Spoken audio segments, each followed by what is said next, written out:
Welcome to the Do More podcast, where we share strategies and tips for improving your life in every aspect. Here's your host, John Farling. All right, guys, welcome back to the show. Today I have a new acquaintance, Brennan Palmer. He is, from what I understand, this is actually, other than the few minutes before the show, discussing the show, this is the first time talking to him. So I'm going to sit here and learn with you folks. But Brennan Palmer is a marketing expert, and I know he's, and that's related to self-storage.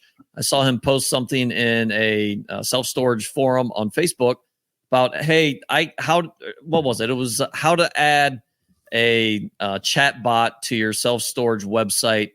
DM me for free and I'll send it over to you. So I took the bait. I DM'd him. He sent it to me. I thought it was interesting. I was like, hey, let's see if we can get this guy on the podcast. So Brendan, welcome to the show. Why don't you tell us a little bit about yourself? Thanks, man. Appreciate it. So Brennan, I live in North Texas, just outside of Dallas in a suburb here. I own 2 storage facilities currently myself. I have 1 business partner. We're out of state. We own them in about 4 hours from me right now. So it's kind of been good, right? Get to experience that whole out of state ownership and kind of learning how to manage it without being there every day. Like I go there every 3 or 4 months, and that's about it. So got a little bit of experience in that. I love marketing. Like it's truly like a passion for me because it's almost a game, right? Like you're constantly problem solving and you're trying to figure out solutions to make more money, make more sales, and keep customers longer. So it's a fun game that like never ends and nobody wins it. Like you just keep going, so that's a little bit about why I love marketing. History of marketing is we were talking before the show. I did funnel designs for some other private equity guys, doing different courses and coaching and all that, and did a lot of the funnels, got into that. And that's a whole nother game itself. And then got into offer creation, and just one thing's led to another. And now where I'm at today is I am helping small businesses, typically doing less than $1 million in gross revenue, do better at their marketing and make more money. So we do a lot of stuff, but that's kind of the gist of it. That's awesome. So we're going to dive into a bunch of stuff here. So when I think of marketing, especially when it's related to self-storage and just in general, real estate investing, I think of basically 2 avenues. 1, creating leads, finding leads, and 2, especially self-storage marketing for renters, customers, right? So I guess let's go down the list. Let's start with building your list. Do you help with that? How do you market? Everything involved with that? Yeah. So storage being, I'm in the storage game. I see how we all have really horrible websites, right? I think all of our websites, they kind of stink, right? Like they're ugly. And it's not necessarily the owner and the manager's fault. We're all using software probably owned by one of the companies that I won't name them, but they own most of it out there, right? They're a management company. They're not a marketing company, but they have the ability to have websites through them, and they are hideous. They're horrible. They don't convert people. They don't speak to the user. It's just, yeah. Right. So I think one of the first things storage owners can do is you don't even have to go change it. You don't have to hire somebody else, but try to think from the consumer side on their website. What can I do to reduce confusion when a new customer comes in and clicks on this website? And how can I get their information before anything else? Because right now, I go to a bunch of the websites, including my old website was this way too. It's like you go there, okay, there's 12 different sizes of what's available. It's overwhelming. There's maps and everybody's looks the same, right? My personal business, and I've got other people starting to do this too, is we've went more to a squeeze page. Have you tried this at all in any of your businesses yet? I don't even know what that means. Okay, so like it's a funnel, right? So when they land on my business, it's actually, I'm not going to show them prices. I don't reveal anything. What I reveal to them is why we're better than the competition and why they need to hop in now. And then we do a lead capture on that first. So if you want the prices, we have some available. Here's, essentially our offer stack, why we're better than the competition, what makes us so great, how we can help you. If you want to hear more, just put in your info here and then click here, and then we'll activate. Well, then we go into AI and stuff, and I'm not going to go into that now, but that's how we're building our list, because there's a lot of people that just are shopping, right? They come in, they want to see what your prices are. They still opt in, and I build that list, right? They're curious. All I want is your name. And I think right now we're collecting phone numbers, not even email, but it's still a list, right? And that is extremely valuable because if I want to remarket to those people, I've got that list building constantly in the background where all that traffic before was coming, looking, clicking around and leaving. And I never built anything out of that. You know what I mean? So, yeah. So I've heard, and just for myself, I know whenever I see a website like that, I never sign up and I'm on to the next one because I'm like, I don't want them capturing my information. mhm. So what's your argument to that? And also, I've heard that having pricing as soon as you land on your landing page is what you want. You want it simple and you want pricing there so that they know exactly how much it is on your landing page. So what's your counter arguments to that? Okay, so pricing, if you are the cheapest in town and you're going to stake your flag like, hey, we are budget friendly, you won't find a better price. We're $29 for a 10 by 20, whatever it is, right? You are the cheap one. Stake that flag and claim it like right there. We're the cheapest. Here's our prices. We won't be beat. If you find somebody better, let us know and we'll beat that price. You know, like I would go all in on that. And a lot of storage people, that's what they're shopping for, right? Is they come in, okay, what's the 10 by 10 cost here? Because I'm comparing it to public storage down the street. But I think what you need to split test on your sites and test out is, can you persuade them that, yeah, yours is $5 or $10 more, but you're different because public storage is going to charge you a $30 sign up fee. They're going to charge you for the lock. They're going to, do this, and this. Can you be different than that and make your value better? Does that make sense? Yeah, absolutely. So I think when it comes to that, if you have a business that's big enough to actually test this out, this isn't going to work on a 20 unit, small remote location or something. But if you have an actual like legit good size storage business going, I absolutely think you could split test this and find out what works better. Maybe the people in your city, they want to see prices and you convert better that way, but I would test it for sure. Gotcha. That makes sense. But let me go back to, so I hear what you're saying. Like I'm the same. I have a spam email that I just like, it's like spam@brennanpalmer.com. Right. And I don't check it. And I use that all the time. Well, that's fine. But and I hear your argument on that, but if you're truly interested in the product that you're looking at, you're going to put in, right. And there's ways you can kind of give them a little bit of information, but then still want to capture it, give them some prices. Like our prices start at $59. Sure. To hear more and see our current availability, you can do that. But when you capture those leads, you get to contact them right away. So if you go there and you're interested, I don't want to give you guys all like what I'm testing because I love testing on myself. But what we're doing right now is when you opt in on our page, it actually connects you immediately. It rings my employee. If it's during business hours, her phone rings and it's going to connect them to the other person. Right. So we're going to get them on the phone immediately and try to convert that lead as fast as possible. So, and if we don't, or they don't answer, or it's after hours, we actually have AI kicking in and starting a conversation with them via text. And that's why we really care about capturing that text. But anyways, I'm getting off track. Going back to the websites, test it, see what works best. Just remember that most of these websites are designed by, these companies that are not marketing experts. Okay. So play around with it, see what works better for your site, and then go with that. Always be testing. Got to always be testing. Yeah, that makes sense. So let's back up a little bit. You said you've got two smaller sites. If you had to go third party route to market, would you be able to afford that with smaller sites? And what do you figure a smaller site is? Because I'm sure there's people listening that's like, well, I've got a 15,000 square foot site. I've got a 20,000 square foot site. Are those big enough to bring in, an expert like yourself for marketing? Yeah. You can go two routes. You can kind of DIY it, right? There's a lot of this stuff's out there. I'd be happy to show anyone, how they can do this themselves, but a lot of people don't want to get into it, don't know it. But really, I think the numbers really change when you get to, at a minimum, $100,000 in revenue. I'm more revenue based, is how I kind of think about it. When you hit that $100,000 in revenue, adding, a few $100s or a few $1,000s to your expenses isn't as great. But if you have a site that's only doing $65,000 and you end up, trying to automate it with AI and do all this cool stuff. Yeah, it's going to work better, but does it justify, a $2,000, a $5,000 expense to get it set up? That's kind of where I'm at. I feel like once you cross that $100,000 threshold, then you have a little bit of room to play. That's just the way I invest and who I talk to. I don't know how, what your thoughts are on that or what you consider a small facility, but that's kind of where I feel like the needle can move and it doesn't cost you much. Yeah. And I think, it varies so much, right? Like, I think the right way to look at it is revenue.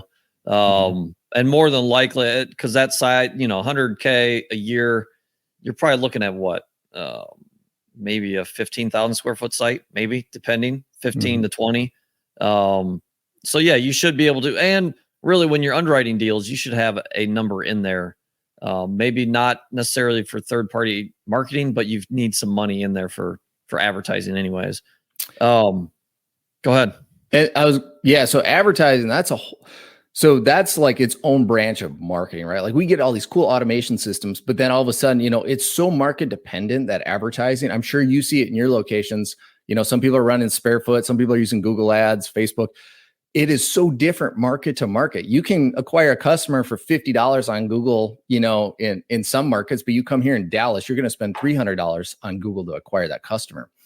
So that's a whole nother animal that I think you hit it on the head. Like you've got to underwrite for that. You got to do a little research and say, hey, I need a $10,000 budget for just running ads. If you're getting a 500 unit facility in whatever market, like come up with those numbers in your underwriting so that when you go spend that, you're not like, we're broke, or this doesn't hit the numbers. We're not going to hit our projections because of the cost to acquire a customer in those markets. Yep. Okay. So we've got, most of our websites are crap. We got to fix our website, right? An expert like you can help with that. What about, I want to dive into SEO, but what about advertising? We'll start with simple, just with specials, half off, $1, whatever. What are you doing, for advertising? Obviously you just said Google Ads. What else are you doing? Does it vary market to market? How does that look? I think it varies market to market. I can't give you an answer that works for everybody. Google to me is the best. Their cost might be high, but you think about it as a consumer. What do you go to Google and what do? You need a problem solved, right? Self-storage near me. And it's going to ping you and look at your location, or Google Maps, right? That to me, that is the hottest. You look at the warmth of a customer, right? Hot, they want it now. Warm, it's like they're like, oh, I could use it. I could take it or go. Cold audience, they don't want storage. Why they're not going there to search. So you're not going to have cold audiences. And the same with your website. People are going to your website. However they get there, they're not cold, they're warm, right? So you can, again, you're solving a problem for them. And so you can kind of bank that into how you market to them. So Google for me is my favorite. Any market, anywhere, you get the customers that you want. Cost depends, right? That changes. Another company that gets a lot of hatred is Sparefoot, right? Like there's some people that, I love bringing that up in groups because it's like talking politics. Some people love it. Some people hate it. I think what I would do, and I have a client right now, actually, that we're putting some AI systems into, and I did a little research for him. And I was like, hey man, he's in a pretty good sized market. There is nobody on Sparefoot right now. Like you would be the only one. You need to get on there, right? Like easy, because they do SEO for you. They do paid ads to drive traffic to their website. So I'm a big fan of Sparefoot. As much hate as I'm going to get for saying that, I am in certain markets. And then finally, a lot of people think about Facebook, and Facebook it's different. Remember we talked about Google's like, I have a problem, I go to Google to have it solved. Facebook is a social platform where people are there. Yeah, they're talking, they're in the groups. They might be having some things solved, but they're not searching for solutions to their pain. However, I don't discard Facebook. I think Facebook's really good to retarget. So if you get people coming to your website, you pixel them, it doesn't matter what ugly website you're using, you can pixel those people that are there and then go retarget to them on Facebook because they were there. They were thinking about it. You didn't close the deal. Let's go be omnipresent and then follow them around on the other social platforms. And it's very cheap to retarget people on Facebook. Where if you run like lead campaigns on Facebook, I don't know if you've done that. Yep. That's expensive. Like that adds up quick, but retargeting, super cheap, super easy. And they've already shown interest in your business. So maybe you'll capture them off Facebook and close them later that day or tomorrow or next week.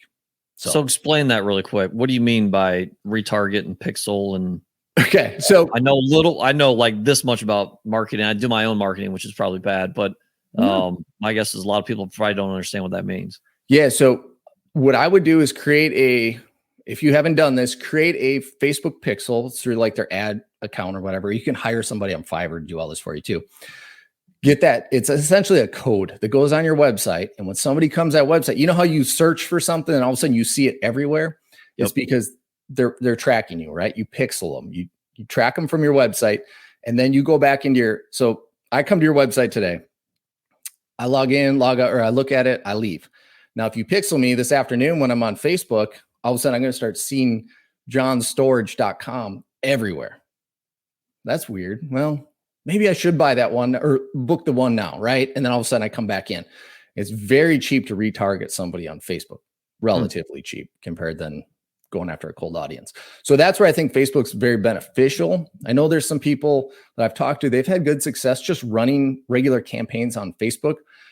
But to me, the audience mindset is different. You don't go there to search for storage. You go there to be social, right? So if you combine all of them, I think that's a big win. Okay. So here's a question probably for, well, a lot of these questions are for myself, but talking brand recognition, let's talk your sites. Are your sites under the same brand or are they separate brands?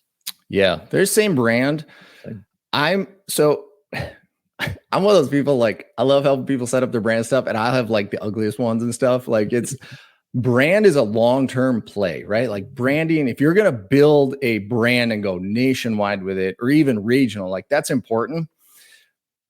And people want to spend so much money and time in that. And it's okay to know that, hey, I've got a 10-year horizon where I'm going to build this brand. I'm going to be recognized around this city, this neighborhood, whatever. I'm personally, the way we run again, we're not huge or anything, it's like my whole goal when you come to my site is to convert you or collect your information so I can remarket to you later. That's my thing, right? Like John's brand might be completely different. Maybe it's really important to have only these colors and this is our tagline. That's fine. Just know you have a long play at that. And that should be thought of as a long brand building. Very important, especially on an exit, right? Like if you're going to exit with 30 sites and it's all unified brands, colors, signage, that's huge. But if you want to convert people now, and that's personally what I care about, is I worry more about the offer, the wording, and how we persuade them to opt in so we can have that phone call. Because we get them on the phone or we get them on AI, it's gonna take care of themselves. So does that answer your question? Yeah. Well, so I've got going back and forth. My storage facilities are basically name of the town self-storage. Mm-hmm. And now I do have several locations in a few of those towns, but there are towns where I've got one location, and obviously each town, not everything's under one brand. So I'm basically doing all this work for each town that I'm in. Yeah. Do you suggest that, or do you suggest putting everything under one umbrella, one brand? I would go under one brand personally, just for marketing reasons. I mean, it's so much easier to replicate if you're doing ads. Like, let's say you're doing Facebook retargeting ads. You literally just use the same ads because it's your same color. Everything's the same. You just retarget a different group of people, and change the wording. So I personally would tell you to start to unify it. It would make it easier. Plus, I think on the exit, that'd probably be better. I don't know if that's your plan, but to kind of start to get that brand recognition, because you think about, are your sites all in the same area? Or are they all over the country? They're all in Ohio. Yeah. Okay. So people start traveling. All of a sudden they're seeing johnstorage.com everywhere, whatever your brand is. All of a sudden they're like, man, this place is blowing up. I stored with them in this town, but now my daughter moved to this town and we're going to get the same one. They had a good experience. They're going to come back. So you kind of building that longer term brand building and the customer support in the long time. If you're, doing a great job and people love you, they're going to want to go back. That makes sense. Looks like I need to order a bunch of signs. It's a big project. It's a big project. Too. What's that? We'll look at your websites later. That's all good. All right. There was one thing I wanted to hit on. So you said you started going down a ton of great information that I'm sure everybody listening can implement. But you said something that remind me of, I guess it was like just Google Maps. So this was something that I just, whether it's helped or not, I have no idea. But I've got an Apple phone, but I don't use Apple Maps. I just happened to download Apple Maps one day and look at my storage facilities, and about half of them were actually on Apple Maps. So I was like, I probably need to update Apple Maps because I've been so focused on, Google My Business and Google Maps, where I haven't even messed with Apple. And my guess is Apple probably catches up at some point, but a couple of them I've had for 2 or 3 years. Apple never, updated business information. So is that, I know that's somewhat related, somewhat not. Is that something that you see? Yeah, I think that's a very valid question right now because what's right, everybody's experiencing this. You can actually go in there now and edit and do it. And I would, because it's just another form of SEO somewhere, right? Like, I don't know Apple well, but I'm sure it has to do with SEO somehow. But get that update because some people prefer Apple Maps. I don't. I'm a Google guy. I use Waze and Google. That's about it. But some people are the opposite, right? They love and they're only going to use that. So you want to be easily findable on there. Yep. However, the only thing is I wouldn't go all in on that because, again, going back to Google's a search engine. When people search for their town self-storage, those Google map listings pop up right away. That's right now. That is the hottest, most important thing you can do. Have a lot of reviews and be findable on there. Have a good listing, a good Google My Business listing. I'm sure Apple's coming along and we do need to pay attention to that. But right now, what we're seeing is Google is still a dominant force. You're never going to beat because of their search engine. And we can come back. I want to talk about reviews quick because that is really important. But I do want to mention, and I'm not an expert at this, but I just want the audience to know, if you haven't seen how Google's moving forward, right? Have you seen their AI search stuff, how it appears and gives you information? Pay attention to that. That is going to be the new SEO. Okay. So whatever it can pull from your website through their AI creatives and create information for that AI search, that's going to be extremely important. So it's brand new. We're all learning on that right now. 2024 will be the year of that, where I think Google My Business is still critical, but I think having a good Google My Business account is going to translate into that AI SEO stuff going on with the new search engine. Does that make sense? Yep. Interesting. So pay attention to that. Okay. Let's get back to Google reviews. Yeah. I've got a question, and then you can jump on whatever you want to and go down that path. I've had problems where especially initially, I was like, hey, I reached out to 10 buddies. Hey, give me a Google review. I'll review yours. None of them showed up. They were flagged. And then my sites were, I was at least, page 1 or page 2 on Google. And then I just dropped off. So I stopped asking for reviews. We will ask renters every once in a while. If they reach out with a good experience, we'll say, hey, we appreciate the feedback. Can you give us a good Google review? Other than that, I've stopped asking for them because it seems like every time I did, I'd get flagged. And obviously they were fake reviews too, right? They know. So how do they, what's the best way to go about that? So I think the best thing is if you have employees on site that are in an office walking people through it, right there when they sign up, if that was a good conversation, things were just fun, everything was great, ask for that review. Obviously don't ask for the person that's horrible, but do that. And then I would automate it on the back end too. So as soon as they get in, check in with them or have your automation system say, hey, hope everything is good. If you got any issues, let us know. If you're happy, leave us a review. It would mean a ton. You can also, again, I'm testing this on myself literally 2 weeks ago. I'm about to take this public and show more people soon. But we've got a system, or I've got a system where it actually fields the good reviews and the bad reviews. So we just did it was a fun trial, and it actually saved us some negative reviews where we talked to we actually text blasted and emailed our current tenants, all of them at one site. We said, hey, we're doing a giveaway. Just give us some feedback. Okay. We're not asking for a review because if you bribe them for that review, technically that's against Google's terms. We're asking for feedback. They click the link on their phone and it takes them to a page. All it has is 1 to 5 stars. If they click star 4 or 5, it opens up a section literally on that page and says, hey, leave us a Google review to be entered in the drawing. Okay. If they leave a 3, 2, or a 1 star, it looks like, and then all of a sudden it changes, the page changes. They leave their feedback. It looks like they're giving us feedback that we're asking for. It's like, hey, why weren't you happy? Actually, I don't even think it says that. It just says, leave us your feedback. What happens then is that we do not push them to Google to leave that review. That's an internal feedback, and it comes to our email for myself and my manager. So I think we ended up getting just shy of 20% people to leave a review on that campaign. And we had 1 or 2 negatives that came to us, and we were able to field them. So that's awesome. Everybody left 5 stars. When we knew they were happy, then we asked for it. So there's some automation stuff you can do. Stay tuned. I'll be exposing that soon. I'm really excited to show people that, because I think that's really important, because if somebody's unhappy, we got to figure out why. Like one of the complaints, somebody was like, I saw a mouse running around here the other day. I'm like, well, okay, we'll talk to our pest people and we'll handle this. And maybe we'll turn it around and we can ask for a 5-star review later. But anyways, reviews, automate, ask them, have that in your system, or do some other creative things. So that's awesome. I've never heard that question here.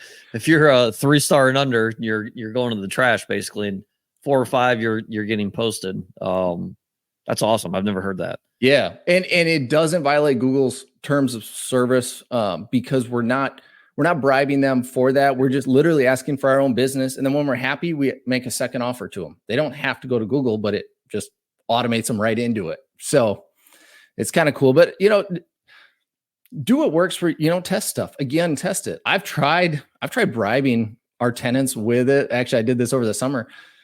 Not really. It's against policy, but I was like, hey, we'll give you a $10 credit on your account next month if you leave us a review. I tried that. I got 1 person to do it. Like nobody cared. But when I said, hey, we're taking feedback, here's a $50 Amazon gift card for anyone that enters this. It was insane how many people at least clicked the link. Not everybody completed it, but the ones that actually clicked it and thought about it, it was incredible. So keep it simple. Just do something you can repeat over and over and over, and just slowly grow your Google reviews. The competition's not doing it. I guarantee the competition's not doing it. Well, or they're doing like what you said, get a $5, because I've done that. If you give us a review, we'll give you a $5, bribing them basically. Yeah. I think I've had 1 person take me up, and we've tried it 4 or 5 times. It never worked. They don't care. They don't care. No. Or what you could do once a year, another option you could do once a year, I was thinking about this, is doing kind of like what I was talking about, kind of that tiered system where we keep the bad reviews out, and just do something big. Be like, hey, we're doing before Christmas, we're doing a $400 gift card to the best steakhouse in town, whatever. If you want to get in, leave us a review here. And you could, kind of make it a game, and people will do it. $5, they're like, I think, at least what we're testing, right? We both confirm it. They're like $5, $10. I don't care. $500 to, the best steakhouse in the city. Heck yeah, we're all going in. And for you, to me, as a business owner, to spend a couple $100 to get way more reviews than our competition is a no-brainer, because Google is going to reward us for years on that. So that's awesome, man. That's awesome information. So let's dive into AI. What can you tell us? Explain. Obviously, you had the post with a AI bot chat bot on websites. Start with the basics. Then go into where you think it's going, how you think it can help self-storage investors and real estate investors in general. What's that look like? Absolutely.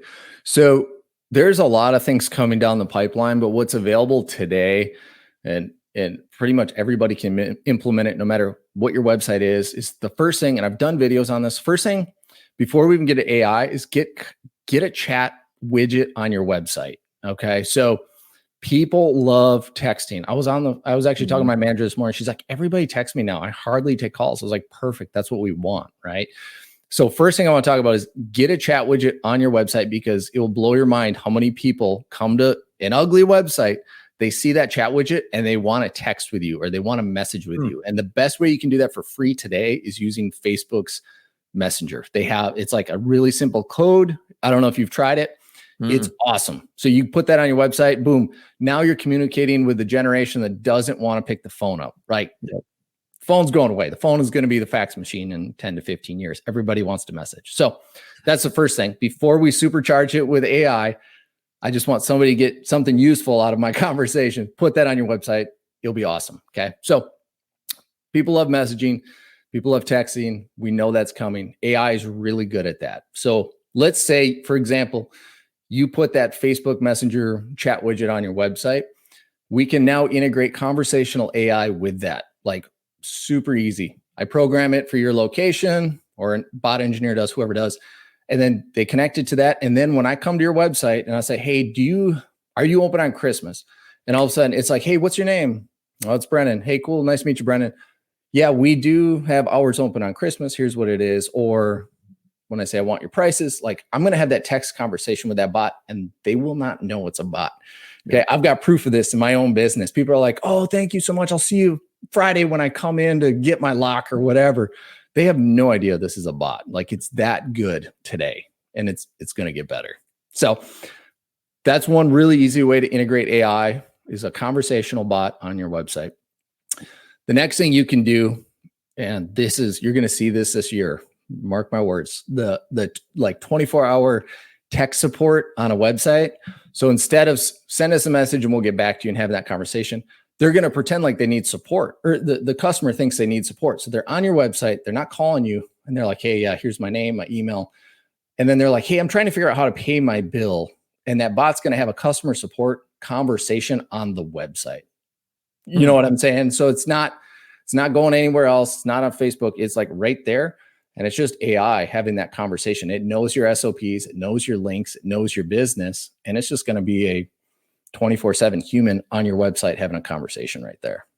So wow, that's here. That's ready to go for anyone that's put that in. I'm turning mine on literally like this afternoon. I was talking to my manager today. We're going live with our own, testing it out, but I know it's gonna be fine because it's the same conversational bot we've been using in our other methods. So that's the website. Okay. So still got an ugly website. That's cool. We can now capture leads free on there with Facebook, or you can turbocharge it, like literally turbocharge it with conversational AI. Totally up to you. So that's one easy way to use AI in storage right now. Another way, and this is my favorite, is when you call, or I call your business today and your employees don't answer, or I call you at 8:00 tonight because I want to rent a unit. Nobody's going to answer that call. It's going to voicemail, or maybe they're around, they're busy, right? They're on the phone with somebody else or out in the field.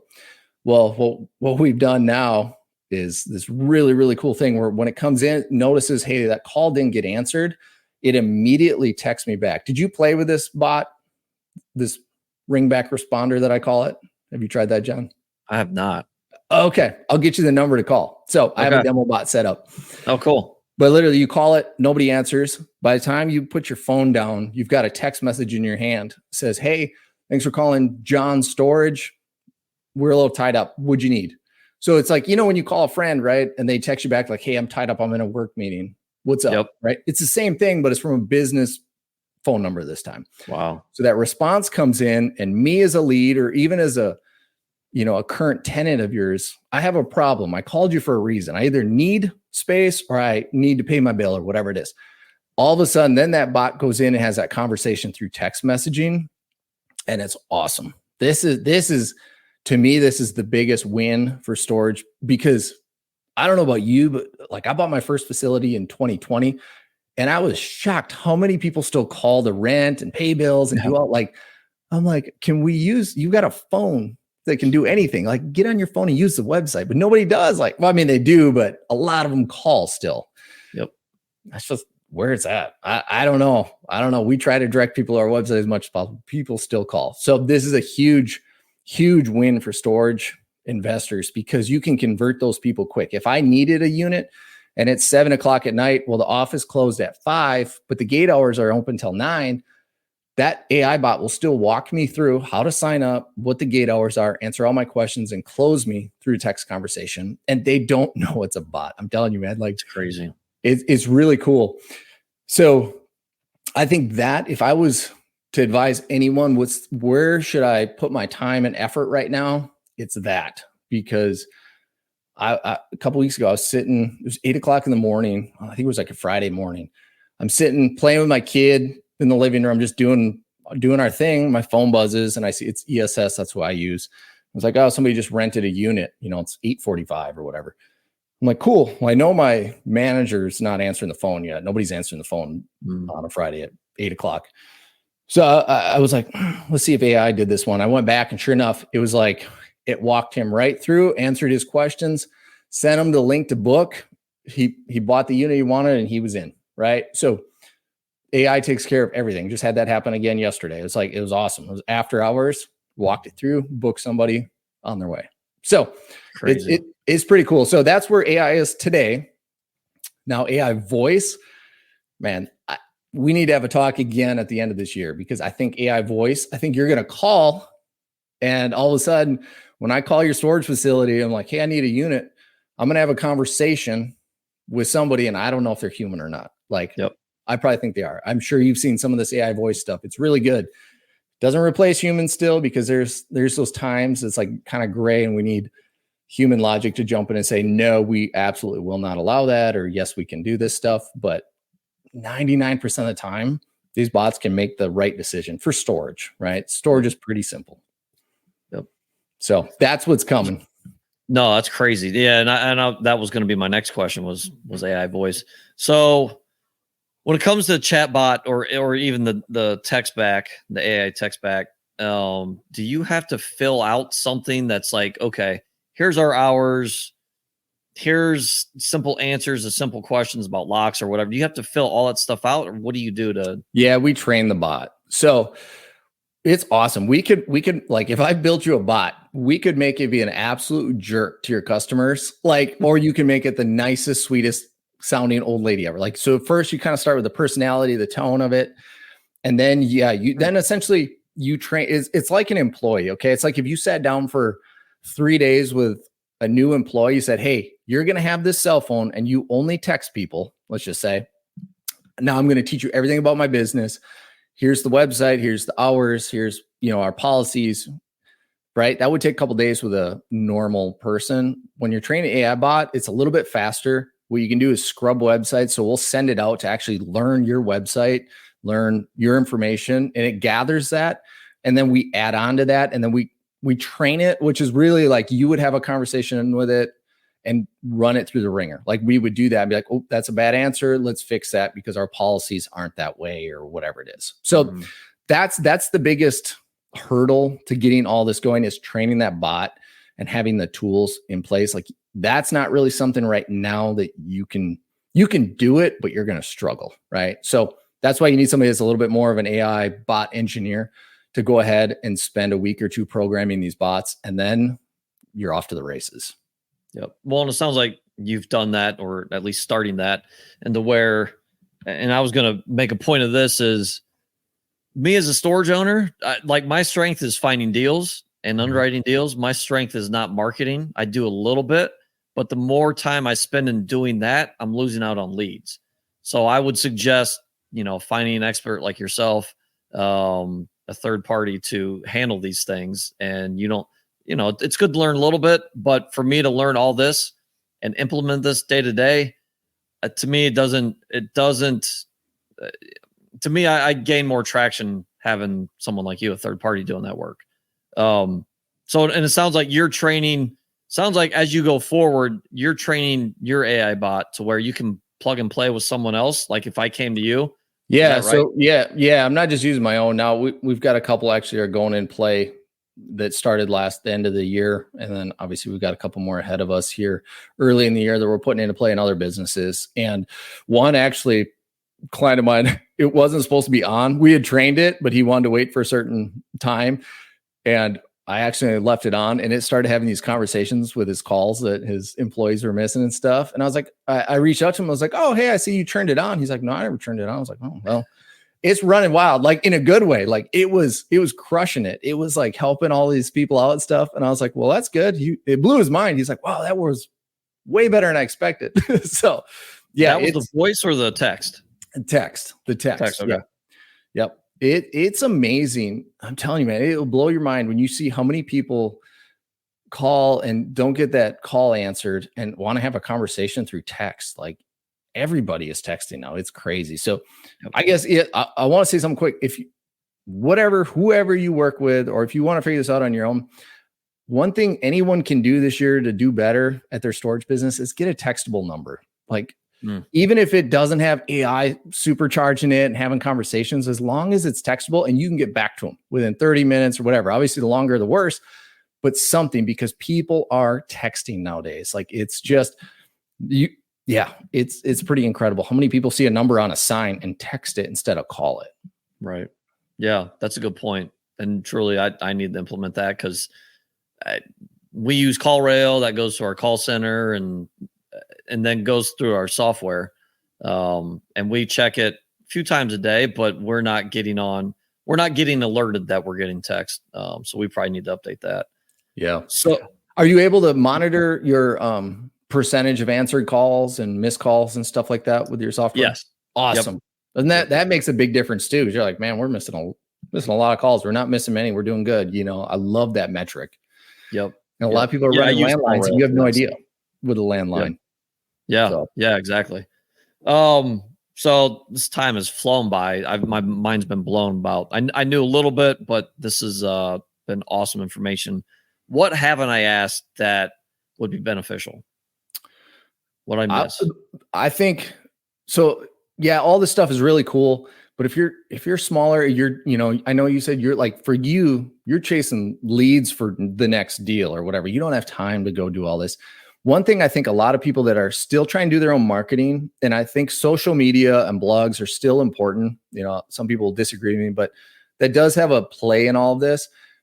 Use AI for that. Like, I think you might have saw that video started this conversation, earlier on, you and I, but like, you can take ChatGPT and build your branded for free. Like, this is not my service or anything. Like, literally, you go in there, you can build a custom GPT that knows your brand, your specialty. Remember, we talked about having that, like, your competitive edge. You can teach it all that and then have it produce content for you and sit down and do a week's worth of social media posts and 2 blog posts for you. You might have to edit a little bit, but if you program that for you, I think that's one of the big things. A lot of people are just, AI is so cool. I want AI voice. I want all this. Well, like, there's some things that we can use today that are really simple and they're free. And I think using ChatGPT to create your content when you've created your own micro GPT for your brand is super important and really beneficial. It'll save you a ton of time. So that was the only thing else that we didn't cover that I wanted to talk about real quick. Yeah, for sure. No, that's awesome information. All right. So I guarantee, if I was listening to this, I'd reach out. I already have your information, but if people want to get in touch with you, ask how you can help them. How do they find you? So you can find me on, I'm mostly active on Facebook. If you want to find me on any of the socials, you can send me a DM there. As long as you don't go to my spam and I see it, I'll probably DM you back. So that's one way you can get a hold of me. Otherwise, you can go to my website, which is coremarketing.io. We have a couple different services. We have some software and some stuff like that for people, but you can get a hold of me on that. You can get my socials off that stuff. So that's our brand. Coremarketing.io. Coremarketing.io. Yep. Awesome. And we'll put that in the show notes as well. Awesome, man. Appreciate you coming on. Awesome content. A lot of stuff that I need to implement, and maybe reaching out to see if you can help me out. Thanks again, man. Thank you. See ya. Thanks for following, subscribing, and listening to this episode of the Do More podcast hosted by John Farling. To learn more or ask questions, go to l4investing.com.